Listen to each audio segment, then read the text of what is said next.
Ben Laden, l'idiot utile des États-Unis. Ça, c'est encore la propagande complotiste. En quoi Ben Laden a été l'idiot utile des États-Unis? Il n'avait pas besoin de Ben Laden pour attaquer l'Irak, d'ailleurs, puisque c'était un règlement de compte du fils Bush pour finir le boulot de Bush père. Donc il faut arrêter avec Ben Laden comme étant soi-disant un agent.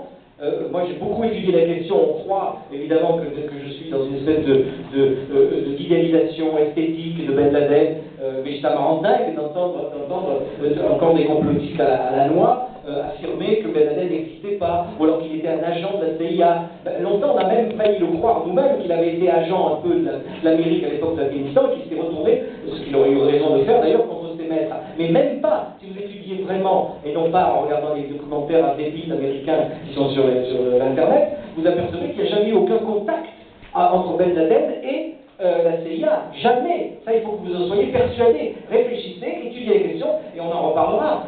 Pendant la guerre d'Afghanistan, le groupe des Arabes qui travaillaient, qui combattaient avec les Afghans était méprisé par la CIA. Ils ne voulaient avoir affaire qu'à des Afghans. Pour eux, ça n'existait pas. Et c'est comme ça qu'ils se sont pris le 11 septembre dans la gueule. Donc, je voudrais qu'on arrête de mettre Ben Laden dans cette espèce de fumée, et comme une espèce de fumée qui sortirait d'une lampe d'Aladin et qui n'existe pas, et qu'il était un agent double et tout. Pas du tout. C'était un pur révolutionnaire, et pour rapprocher avec la Syrie, écoutez ce que dit Al-Zawahiri, qui est donc le successeur de Ben Laden après son exécution, sur la Syrie. Et je ne vois pas comment il pourrait se tromper.